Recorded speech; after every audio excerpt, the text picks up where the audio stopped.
Reporter ધ્રુપલ જય।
અમારા ઉપર દાદાગીરી કરી અમારા પર દમન કરે છે। ધરણા ઉપર વાવ થરાદના ધારાસભ્યો બેસતા જેટકોના અધિકારીઓ તત્કાલીન વાવ મામલતદાર કચેરીએ ધસી આવ્યા હતા। જે વીજ પોલ માટેના જે છે માંગણી રહી છે, શું કહેવા માંગો? વાવ તાલુકાના કારેલી અને ગામડી આ બે ગામોની અંદર જેટકો કંપની મારફત વીજ કંપનીના જે ધાબલા નાખવાનું કામ ચાલુ છે। ખેડૂતો આ પ્રાઇવેટ કંપની જેટકો નામની કંપની પાસે મામલતદારને આવેદનપત્ર આપ્યું, પ્રાંતને આવેદનપત્ર આપ્યું એમને પૂરતું વળતર માટે। અને ખેડૂતોની એક જ માગણી, વ્યાજબી માગણી છે કે અત્યારે એમના ખેતરમાં ચોમાસું પાક ઊભો છે, 5-10 દિવસ પછી એનું કામ ચાલુ કરવામાં આવે જેથી કરીને કાપણી કરી અને એમનો પાક એ પોતે લઈ શકે। અને બીજી માગણી એમની ખાસ એ છે કે જે એમને વળતર આપવામાં આવે એ 2020ની જંત્રીના ભાવ પ્રમાણે વળતર આપવામાં આવે। એ લોકો કંપનીવાળા ખેડૂતોને એ રીતે કામ કરવા માગે છે કે તમારે જે 2011ની જંત્રી છે એ પ્રમાણે કામ અમે તમને વળતર આપીશું। એમને કામ કરવું છે 2020માં અને એમને વળતર આપવું છે 2011 પ્રમાણે, એટલે આ ખેડૂતો સાથે અન્યાય થઈ રહ્યો છે।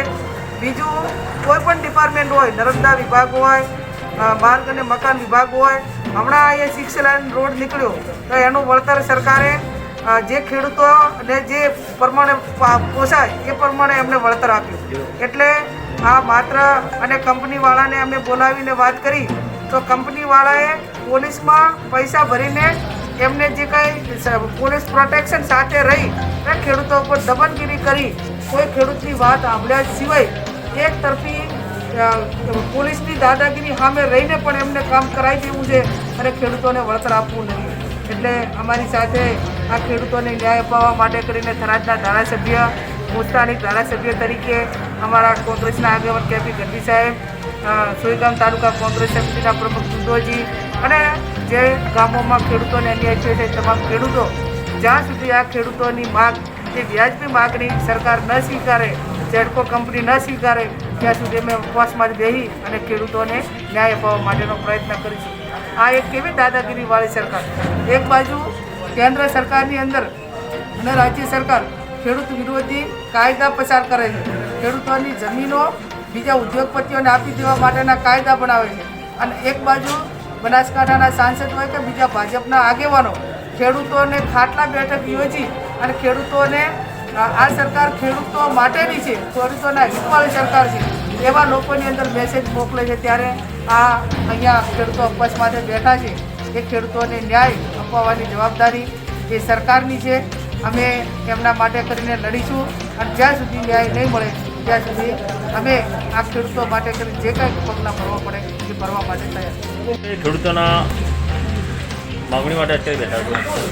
ગુજરાત સરકાર ફરતી કંપની રાજ ગુજરાતમાં લાગુ કરવા માંગે છે। આજે વાવ તાલુકાના ગામની કારેલીના ખેડૂતોના ખેતરમાં જોર જબરજસ્તી ધાબળા ઊભા કરવાની વાત છે। પોલીસને બોલાવી ડર બતાવીને ધાબળા ઊભા કરવા છે અને યોગ્ય વળતર નથી આવતું।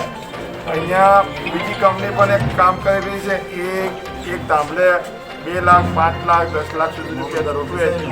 ત્યારે આ કંપની જેટકો કંપની ખેડૂતોને માત્ર નજીવા 25,000 50,000 રૂપિયાની અંદર ધાબળા ઊભા કરવા માંગી રહી છે। ખેડૂતોને યોગ્ય વળતર નથી મળતું। બંનેને સરખો ન્યાય મળવો જોઈએ એની માંગ સાથે જ્યારે અહીંયા એ લોકો પણ બેઠા છે અમે એમને સમર્થન આપવા માટે આવ્યા છે. જ્યાં સુધી એમને ન્યાય નહીં મળે ત્યાં સુધી અમે અલગ અલગ કોંગ્રેસ પાર્ટીના આગેવાનો એમને સમર્થનમાં બેસશું, મજબૂત થઈશું. એમના અધિકાર મળે. અત્યારે સરકાર સૌના ખેડૂતોને જેમ વાત કરી કે સમજાવવા માટે ખાટલા બેઠક કરે છે, હું તો એમને વિનંતી કરું છું આ ખેડૂતો સાથે ખાટલા બેઠક કરી ના જેટકો કંપનીવાળા સાથે એમની પણ કંઈક બેઠક કરાવીને ન્યાય અપાવે એમને વિનંતી કરીએ છીએ. ગુજરાતની અંદર અત્યારે ખેડૂત વિરોધી સરકાર છે. કંપનીઓને યોગ્ય વળતર આપવું જોઈએ. અત્યારે 2020 ચાલે છે, 2011ના મુજબ વળતર આપે તે પ્રમાણે જમીનો નથી મળતી 2011ના જંત્રી પ્રમાણે. તો અહીંયા 6 લેન હાઈવે નીકળો તો એની અંદર હોય કે નર્મદાની અંદર અત્યારના ભાવ પ્રમાણે જ્યારે ચૂકવણું કરવામાં આવતું તો અમને હાલના ભાવ પ્રમાણે ચૂકવવામાં જ્યાં સુધી એમનો પાક ઊભો છે ત્યાં સુધી ધંધો ઊભા ના થાય એના માટે અહીંયા બધા બેઠા છે. ખેડૂતોએ ધરણા કર્યા છે યોગ્ય વળતર માટે. આપ સ્થાનિક અગ્રણી કોંગ્રેસના ખેડૂતોને યોગ્ય માટે શું ન્યાય અપાવો? જેટકો કંપની દ્વારા આરેલીને ગામડીમાં ખેડૂતોને પૂછ્યા વગર, ખેડૂતોની સંમતિ લીધા વગર, એમને કોઈપણ જાતની જાણ કર્યા વગર એમના ચોમાસું ઊભા પાકમાં એમના બુલડોઝર, એમના ટ્રેક્ટર, એમના જેસીબી દ્વારા ખેડૂતોના ઊભા પાકને નુકસાન કરી ખાલી મામૂલી 45 રૂપિયા ચોરસ મીટર વળતર આપવાની એમને વાત કરી. એમને કોઈ લેખિત બાંધરી એ નથી આપી કે તમને અમને 45 રૂપિયા. કાલે એમને બોલાયા હતા, એમની સાથે મિટિંગ કરી. ફક્ત 45 રૂપિયા મીટરે આપવાની જે વાત કરે છે એ બિલકુલ ગેરવ્યાજબી છે. કંપનીએ ખાલી ખેડૂતોની જમીન મફતમાં પચાવી પાડવાની વાત છે. એક જ તાલુકામાં અલગ અલગ ભાવ. એક કંપની આવી કરીને બીજી કંપનીવાળા જે પાવરનો પ્લાન્ટ નાખે છે એમાં જે થાંભલા નાખે છે એ 8,000 રૂપિયા ચોરસ મીટરના ભાવ આપે છે. બાજુમાં થરાદ તાલુકામાં જે આપણે 6 લાઇન નીકળે છે આ જ નાયબ કલેક્ટર, આ જ વિસ્તારના નાયબ કલેક્ટર જે ઓર્ડર કર્યો છે એનાથી 50 ગણા 100 ગણાના ભાવ આપવામાં આવે છે. તો આ ખેડૂતોને બિલકુલ અન્યાય છે. ખાલી પોલીસની દમનગીરીને કારણે ખેડૂતોની જમીન પચાવી પાડી. આ કંપની ફક્ત મફતમાં થાંભલા ઊભા કરવા છે.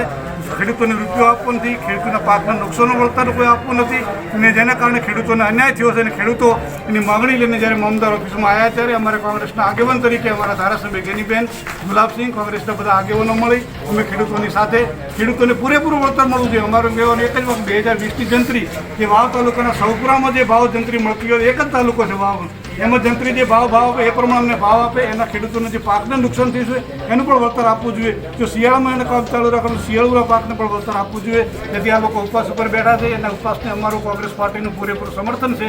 જ્યાં સુધી થરાદ કે વાવ તાલુકાના બીજા ગામોના જે રીતે થાંભલા નીકળ્યા કે કોઈ એ રીતે જો વળતર અમને નહીં મળે ત્યાંથી અમે ખેડૂતો સાથે છીએ, ખેડૂતો સાથે લડાઈ કરીશું.